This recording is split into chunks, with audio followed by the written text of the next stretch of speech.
Praise the Lord, आमेन। आज गलातियों की पत्री अध्याय 4 उसका 19वां पद से परमेश्वर का वचन को हम मनन करेंगे। गलातियों की पत्री अध्याय 4 उसका 19वां पद, गलेशियंस चैप्टर 4 वर्स 19। हालेलुया, आमेन। इसमें क्या लिखा है? हे मेरे बालकों, जब तक तुम में मसीह का रूप न बन जाए तब तक मैं तुम्हारे लिए फिर जच्चा के समान पीड़ाएं सहता हूं। हालेलुया। पौलुस प्रेरित की एक प्रार्थना, बाइबल में अनेक लोगों की प्रार्थना लिखे हैं। अब्राहम ने परमेश्वर से प्रार्थना किया। जब परमेश्वर ने कहा सोदोम को नाश करने के लिए जा रहे हैं, अब्राहम का मध्यस्थ प्रार्थना बहुत मशहूर है। एलिया की प्रार्थना बहुत मशहूर है। एलिया ने जब प्रार्थना किया, परमेश्वर ने बारिश को रोक दी। एलिया ने जब प्रार्थना किया, परमेश्वर ने अग्नि को बरसाया। एलिया ने जब प्रार्थना किया, परमेश्वर ने फिर बारिश को भेजा। दानियल की प्रार्थना, 21 दिन दानियल ने उपवास में बैठ करके जो प्रार्थना की, वो बाइबल में प्रार्थना का एक मिसाल है। यीशु मसीह की प्रार्थना कौन नहीं जानता? यूहन्ना के सुसमाचार 17वां अध्याय में यीशु मसीह की मध्यस्थ प्रार्थना पूरा अध्याय में लिखा हुआ है। यहां पौलुस जब पत्रियां लिखते हैं, अलग अलग पत्रियों में वो अलग अलग प्रकार के प्रार्थनाएं की। मैं परमेश्वर से प्रार्थना करता हूं, मैं पिता से प्रार्थना करता हूं। इस प्रकार उन्होंने कई जगहों पर कई पत्रियों में लिखा है। गलातियों की पत्री में जब एक प्रार्थना के विषय लिखा है, वो कहा है बालकों, जब तक तुम में मसीह का रूप ना बन जाए तब तक मैं तुम्हारे लिए फिर जच्चा के समान पीड़ाएं सहता हूं। प्रार्थना में सहने वाला वो पीड़ा, सुसमाचार सुनाने में सहने वाला वो पीड़ा, उस पीड़ा को पौलुस कहता है एक जच्चा के समान। एक गर्भवती महिला एक बच्चे को जन्म देने के लिए जैसा पीड़ा को सहती है, उसी प्रकार पौलुस पीड़ा सह रहा है। किस विषय के लिए पीड़ा सह रहा है? ताकि मसीह आपके और मेरे अंदर जन्म ले। और यहां जो शब्द इस्तेमाल किया गया है, जब तक तुम में मसीह का रूप न बन जाए, मसीह का रूप ना बन जाए। हालेलुया। मैं उसका इंग्लिश वर्जन को देखा, उसमें लिखा है, my little children for whom I am again in the anguish of child birth until Christ is formed in you. Until Christ is formed in you. मसीह आपके अंदर जब तक ना बन जाए। हालेलुया। सोचिए, हमारा क्रिसमस क्या है? क्रिसमस में क्या ये तारा टांगना क्रिसमस है? क्या ये बत्ती जलाना क्रिसमस है? क्या ये ट्री सजाना क्रिसमस है? क्या ये लड़ियां लगाना क्रिसमस है? क्या ये केक आपस में बांट के खाना क्रिसमस है? क्या बच्चों का प्रोग्राम करना क्रिसमस है? क्रिसमस क्या है? इसके बारे में हमें अच्छी तरह से मालूम होना चाहिए कि मेरे लिए क्रिसमस क्या है। जब तक यीशु मेरे अंदर जन्म नहीं लेता तब तक मेरा क्रिसमस नहीं बनता। हालेलुया, आमेन। आप कहेंगे 25 तारीख को, दिसंबर 25 तारीख को क्रिसमस है। तारीख पर कंफ्यूज मत रहिए। बाइबल में कहीं नहीं लिखा गया दिसंबर 25 तारीख को क्रिसमस है।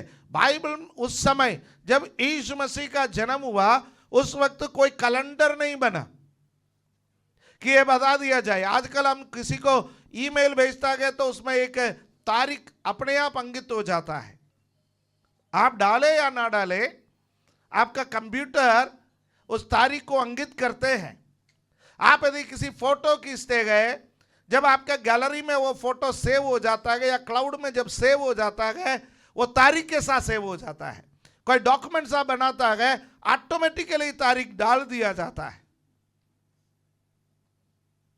ये अलग बातें हम सब भूल जाते हैं, पर रिकॉर्ड में रहता है।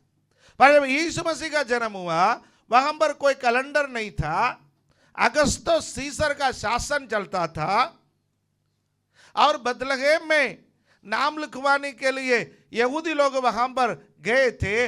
इन सब बातों को ध्यान में रख करके एक तारीख निर्धारित किया गया है। राइट? साल तो पहले से पता है, क्योंकि ये सबके लिए साल एक मोटा हिसाब किताब होता है, वो अक्सर याद रहते हैं।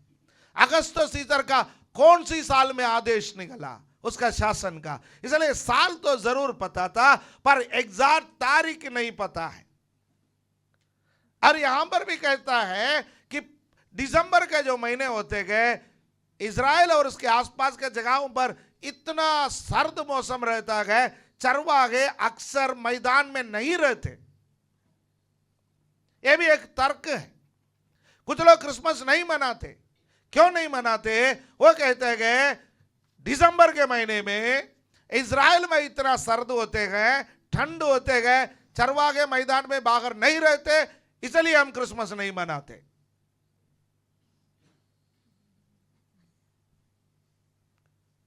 सर्दी गर्मी से क्रिसमस का कोई लेना देना नहीं है। उनका पक्ष है या मार्च अप्रैल का किसी महीने में क्रिसमस हुआ होगा, क्योंकि मार्च अप्रैल का महीने में मौसम थोड़ा गर्म हो जाता है, तब मैदानों में चरवाहे दिखाई देते हैं, रात में बाहर चरवाहे रहते हैं। क्योंकि हम बाइबल में पढ़ते हैं कि स्वर्गदूतों ने आकर के चरवाहों को सुसमाचार सुनाया। उस वक्त चरवाहे घर के अंदर नहीं थे। चरवाहे फिर कहां पर थे? मैदान में थे। मरियम घर के अंदर, यूसुफ घर के अंदर स्वर्गदूतों ने उनको संदेश सुनाया। पर जब चरवाहों का बारी आया, चरवाहे मैदानों में थे। इसलिए उन लोग कहते हैं कि हम इसलिए क्रिसमस नहीं मनाते हैं क्योंकि आपने जो तारीख निर्धारित किया दिसंबर 25 तारीख, वो गलत है। अब मानते हैं ये गलत है। हम दिसंबर 25 सरकारी छुट्टी है, इसलिए आज क्रिसमस मनाते हैं। राइट? कैलेंडर में बताया गया है क्रिसमस मनाओ, इसलिए हम क्रिसमस मनाते हैं। पर हम क्रिसमस इसलिए नहीं मनाते हैं, हमारे लिए कोई ये नहीं है कि दिसंबर 25 को ही क्रिसमस मनाना है। राइट? जो इस दिसंबर 25 तारीख का खिलाफत है, आप मार्च 25 तारीख को मनाइए, हमें बुलाइए, हम आएंगे। राइट? और मेरा पक्ष में साल में 365 दिन क्रिसमस है। कैसे? हालेलुया। मेरा क्रिसमस अलग है, आपका क्रिसमस अलग है। ये कैसे?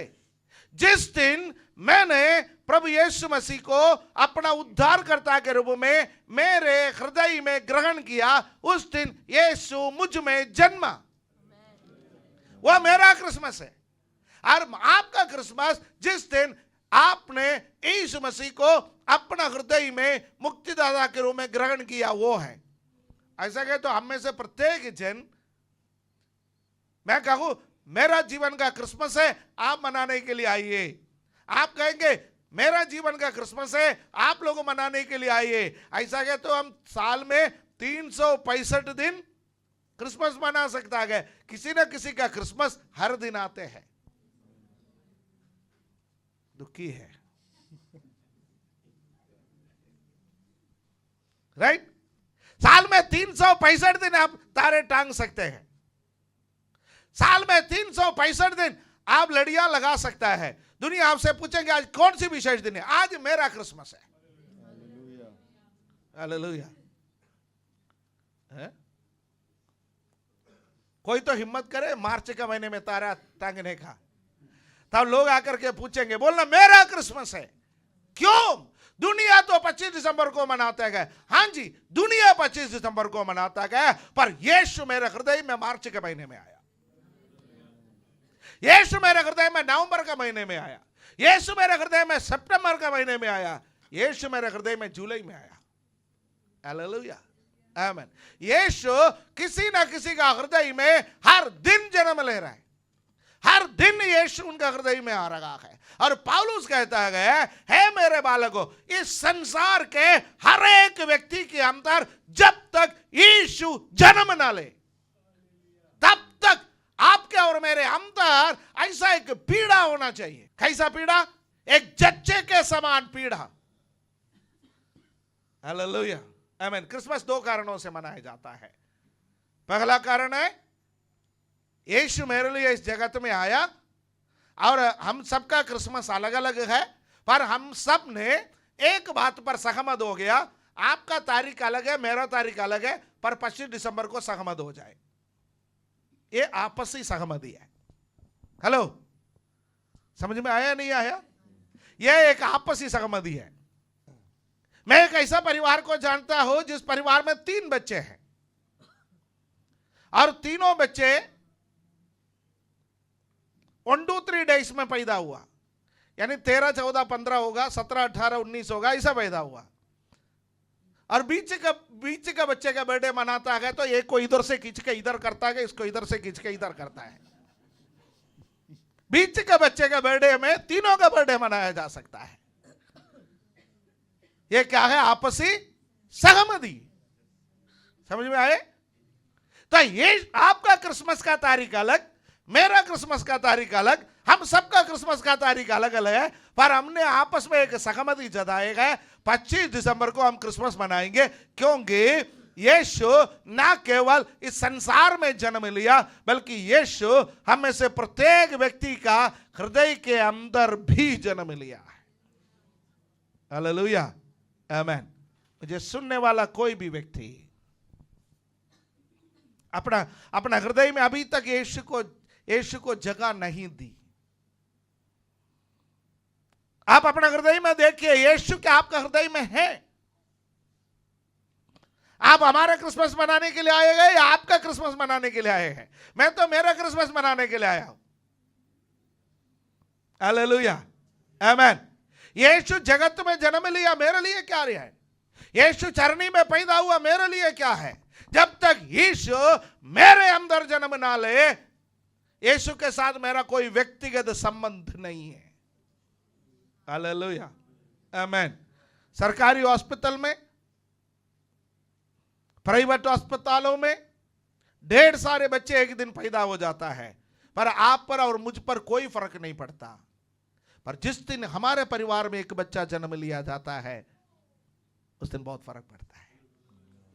हालेलुया। पूरे संसार में यीशु पैदा हो जाए, यदि मेरे व्यक्तिगत जीवन में यीशु पैदा ना हो जाए तो फिर इसका क्या मायने है? इसलिए मुझे सुनने वाला कोई भी व्यक्ति अभी तक यीशु को अपना हृदय नहीं दिया, यीशु को अपना हृदय में जन्म देने का मौका, जन्म लेने का मौका नहीं दिया, तो आज आप दे दीजिए। आज आप दे दीजिए। और बाइबल कहता है जब एक व्यक्ति प्रभु को ग्रहण करता है, उस दिन स्वर्ग का क्रिसमस है। स्वर्ग में आनंद मनाया जाता है, और स्वर्ग कहता है देखो एक और व्यक्ति के अंदर यीशु ने जन्म लिया है। हालेलुया। यही पौलुस कहता है। पौलुस कहता है कि जब तक आखिरी व्यक्ति तक यीशु को ग्रहण नहीं करेंगे, यीशु को जन्म नहीं देंगे, मैं 2 चीजों में संघर्ष करूंगा। मेरा पीड़ा 2 चीजों में है। एक प्रार्थना। कलीसिया, प्रार्थना में पीड़ा उठाइए, प्रार्थना का पीड़ा उठाइए। प्रार्थना करना है। हालेलुया, आमीन। प्रार्थना करना है। प्रार्थना करने में पीड़ा है। आजकल हम लोगों का प्रार्थना तो बहुत आसान है, ऑनलाइन प्रार्थना है। ऑनलाइन प्रार्थना में कैसे भी बैठो कोई फर्क नहीं पड़ता है, वीडियो ऑन करो या ऑफ करो कोई फर्क नहीं पड़ता है, मैं प्रार्थना करूं या ना करूं कोई फर्क नहीं पड़ता। उसके बावजूद भी कई लोग उस ऑनलाइन में भी बड़े पीड़ा के साथ प्रार्थना में भाग लेता है। उनका शब्दों से पता चलता है, उनके व्यवहार से पता चलता है उनका प्रार्थना कितना गंभीर है। Hallelujah, hallelujah. प्रार्थना का तरीका नहीं, प्रार्थना का भावना महत्वपूर्ण है। आप किस पोजीशन में प्रार्थना कर रहा है, आप बैठ करके प्रार्थना कर रहा है या आप चल करके प्रार्थना कर रहा है या आप घुटने के बल प्रार्थना कर रहा है, आप किस पोजीशन में प्रार्थना करना है उससे ज्यादा महत्वपूर्ण है आपका प्रार्थना में आपका मन का भावना क्या है। हालेलुया।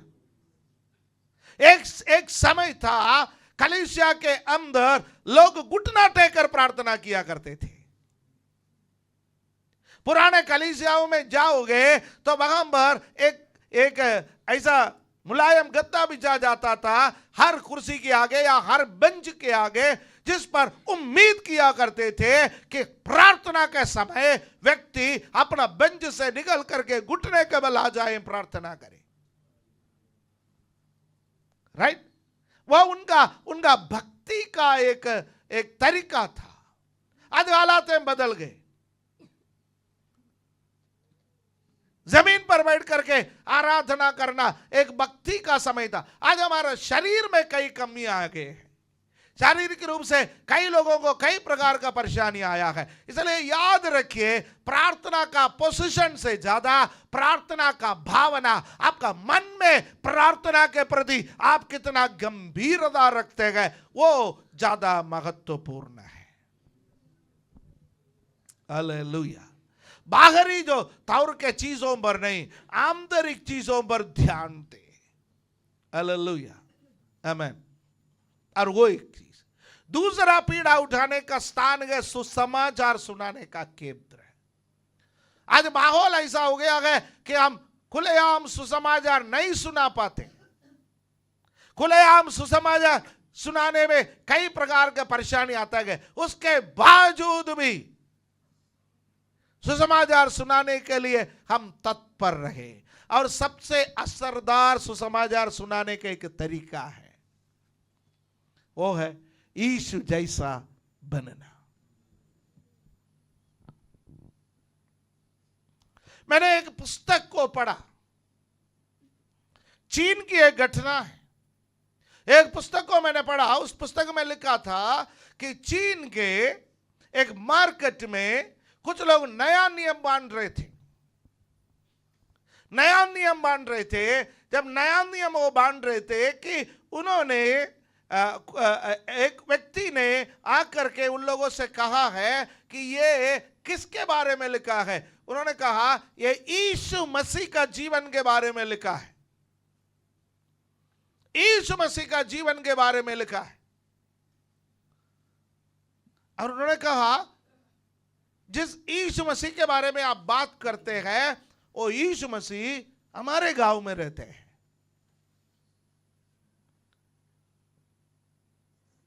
इस पुस्तक में जिस व्यक्ति के बारे में लिखा है वो व्यक्ति हमारे गांव में रहता है, हम उसको यीशु कहते हैं। यदि आप किसी मार्केट में नया नियम बांध रहा हो, किसी स्थान पर भी हम नया नियम बांध रहा हो, कोई व्यक्ति आकर के आपसे कहे इस व्यक्ति में, इस बाइबल के अंदर, इस नया नियम के अंदर जिस यीशु के बारे में लिखा है वो यीशु मेरे गांव में रहते हैं, तो आप क्या उस व्यक्ति के साथ जाने के लिए तैयार हो जाएंगे? हम कहेंगे ये पागल है, क्योंकि हम जिस यीशु के बारे में प्रचार करता है वो यीशु 33.5 वर्ष तक इस पृथ्वी पर मनुष्य के रूप में था। आपके और हम सबके पापों को लेकर के क्रूस पर चढ़ गए, वो मारा गया, गाड़ा गया, तीसरा दिन मरे हुए में से जी उठा। और वो यीशु स्वर्ग को चला गया। भाई वो यीशु एक दिन वापस आएंगे, और इसका गांव में कहां से रहा है? शायद ये कोई कहानी बता रहा है, शायद ये पिक्चर वाला यीशु को देखा होगा, यीशु मसीह का पिक्चर जैसा कोई शक्ल वाला व्यक्ति इसके गांव में रहता है, उसके बारे में कह रहे हैं। पर उस व्यक्ति ने उन प्रचारकों से कहा, नहीं, आपको मेरा गांव चलना पड़ेगा, उस यीशु से मिलना पड़ेगा। और धीरे धीरे बहुत दूर सफर करते हुए ये प्रचारक उनके गांव तक पहुंच गए। उनके गांव में जो पहुंचे तो ऐसा एक कुटिया के पास ये व्यक्ति ने उन लोगों को लेकर के गया। बहुत साफ सुथरा एक कुटिया था,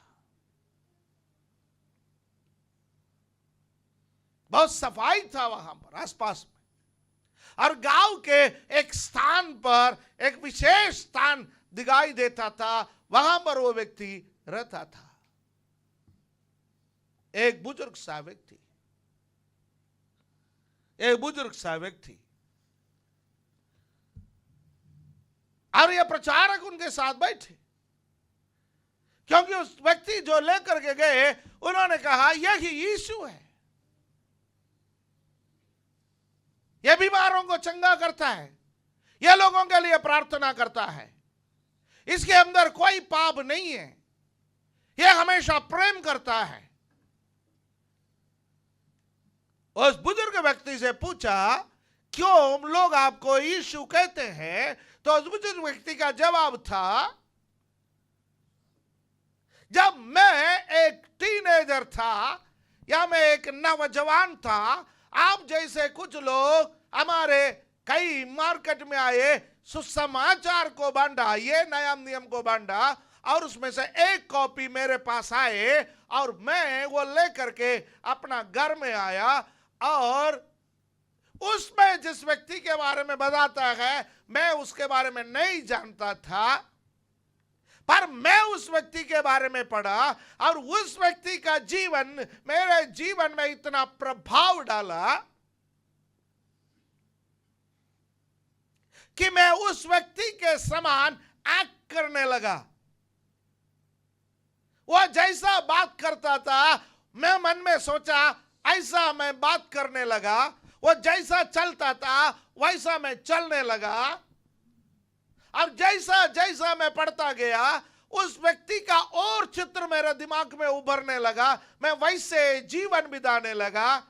जैसे मैं उस व्यक्ति के वो व्यक्ति के समान जीवन बिताने लगा, मैं संसार से काफी अलग हो गया। मैं गांव में रहता हूं पर संसार से मैं काफी अलग हो गया। मेरा पूरे जीवन काल मैं उस व्यक्ति का नकल करता रहा, पर मैं उस व्यक्ति को जानता नहीं था वो कौन है, पर इन लोग मुझे उस व्यक्ति के नाम से पुकारता है। उस व्यक्ति का नाम यीशु है। उस व्यक्ति के बारे में ये पुस्तक में कहता है।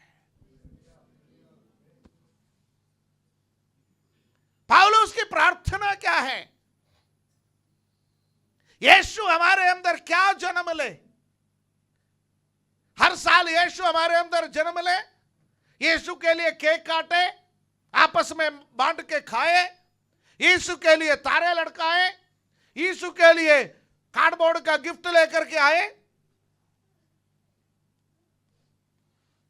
यीशु के लिए सजाए, या हमारी सच्ची सजावट हमारा हृदय के अंदर यीशु जैसा बनने का हो। यहां इस वचन को ध्यान से देखिए, है मेरे बालकों, जब तक तुम में मसीह का रूप ना बन जाए, जब तक मसीह का रूप हमारे अंदर ना बन जाए।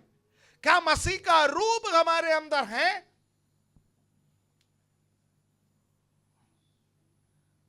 क्या हम मसीह जैसा बनने का चेष्टा करते हैं? क्या मसीह का नकल करने का चेष्टा करते गए हम? ये हमारे लिए इस क्रिसमस के दिन मैं आपको एक चैलेंज देना चाहता हूं, एक चुनौती देना चाहता हूं। मुझे मसीह के समान बनना है। क्रिसमस क्या है? यीशु मेरे अंदर आकार ले, यीशु मेरे अंदर आकार ले। हालेलुया, आमेन। क्या यही नहीं है? बाइबल कहता है कि तुम पवित्र आत्मा का मंदिर है, मसीह हमारे अंदर निवास करता है। क्या यही नहीं है कि मसीह कहता है यदि कोई मेरे लिए दरवाजा खोलेगा मैं भीतर आऊंगा, उसके संग वास करूंगा? क्या यही नहीं है? मसीह कहता है मैं तुम में निवास करूंगा। आज एक क्रिसमस में यदि हम सभी विश्वासी मसीह के समान जीवन बिताने लगे तो दुनिया हमारे द्वारा यीशु को देखेगा।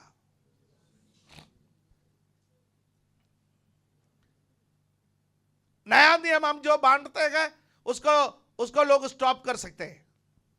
हम जो प्रचार करते हैं दुनिया उसका स्टॉप करा सकते हैं, पर यीशु जैसा जीवन बिताने से कौन हमें रोक सकते हैं?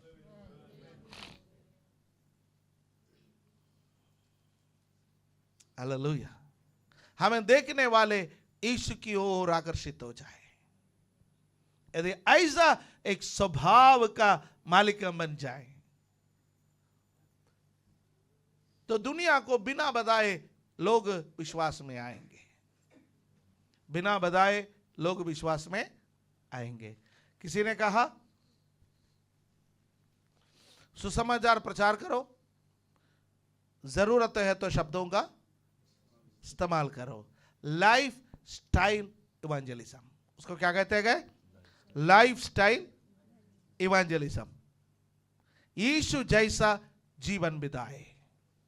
और दुनिया का है जब से ये बाइबल पढ़ने लगा इसमें बदलाव है, जब से ये चर्च जाने लगा इसमें बदलाव है। Hallelujah, praise the Lord. हमारा स्वभाव में एक समूल परिवर्तन परमेश्वर चाहता है। यीशु यदि हमारे अंदर है तो वो कहां पर दिखाई देगा? आचरण में। आचरण में यीशु अंदर है तो वो आचरण में दिखाई देगा। हालेलुया, आमेन।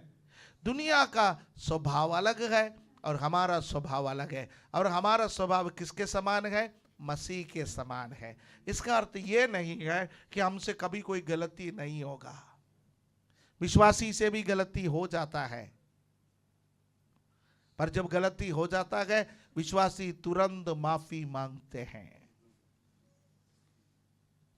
ना केवल परमेश्वर से बल्कि मनुष्यों से भी। हालेलुया, मेल मिलाप रखते हैं। परमेश्वर ने हमें जो सुसमाचार दिया है वो किस चीज का सुसमाचार है? मेल मिलाप का।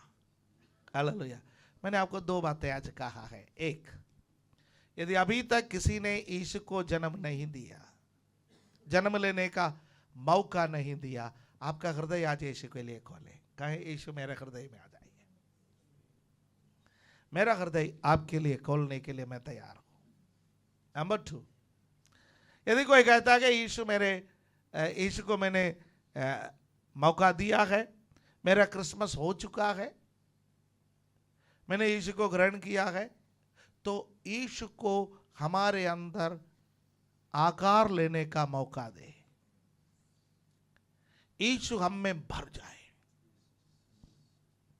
यीशु हम में भर जाए।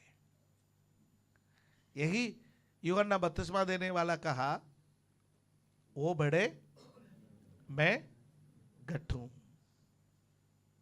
ठीक है, शुरुआत में मोर मी लेस जीसस, जैसा आगे बढ़ता है मोर जीसस लेस मी, है ना। आरंभ में कैसा होता है? यीशु हमारे जीवन में कम रहता है, यीशु का स्वभाव कम रहता है क्योंकि हम यीशु का स्वभाव से परिचित नहीं है। पर जैसा जैसा आगे बढ़ता है यीशु हमारे ऊपर हावी हो जाता है। क्या हमारे जीवन में यीशु हावी है? किसी के बारे में कहते हैं ना, भाई इसका दिमाग में भूत सवार है। कब बोलते हैं? दारू पी करके हंगामा करता है, बीवी को मारता है, गालियां देता है, उल्टा सीधा काम करता है कि पता नहीं भूत सवार है। जुनून। क्या हमारे ऊपर यीशु सवार है? दुनिया दे करके कहे इस पर यीशु सवार है। Hallelujah, hallelujah. जब हम यीशु यीशु यीशु यीशु यीशु यीशु 24 घंटे यीशु में रहेंगे तो दुनिया क्या कहेगा? इस पर कौन सवार है? यीशु सवार है। वो है क्रिसमस। हालेलुया, आमेन, आमेन। यीशु आने के बाद मरियम का जीवन में बदलाव आया। मरियम ने यीशु के लिए जन्म लेने का जगह दी। यूसुफ ने यीशु को जन्म लेने की जगह दी। चरवाहों ने यीशु को जन्म लेने की जगह दी। ज्योतिषियों ने यीशु को जन्म लेने की जगह दी। पर हेरोदस राजा ने यीशु को जन्म लेने की जगह नहीं दिया। हम इनमें से किसी के समान बन सकते हैं। मरियम के समान बन सकते हैं, यूसुफ के समान बन सकते हैं, चरवाहों के समान बन सकते हैं, ज्योतिषियों के समान बन सकता है। ये सब ने यीशु मसीह का जन्म में अपना अपना योगदान दिया है। पर हेरोदस ने, कई बार हम हेरोदस बन जाता है। हेरोदस वो व्यक्ति है जो मसीह का स्वभाव को मारते हैं। मसीह हमारे अंदर बढ़ने नहीं देता, मसीह को खत्म करता है। हेरोदस वो स्वभाव है, वो आदत है जो हम में से सबके अंदर है। थोड़ा थोड़ा हम में से सबके अंदर है हेरोदस का स्वभाव। और हेरोदस का स्वभाव क्या है? मसीह को मारना, मसीह का स्वभाव को मारना, मसीह नहीं बढ़ना। पर हम उसके समान ना बने। जब हेरोदस का स्वभाव हमारे अंदर अंकुरित हो जाता है, वो बाहर को निकलने लगता है, उसको हम कुचले और कहे कि मसीह मुझ में बढ़े। हालेलुया। आज इस संदेश के साथ परमेश्वर में आशीष दे। सब लोगों को प्रभु बहुतायत से आशीष दे। हमारे आंखों को बंद करेंगे।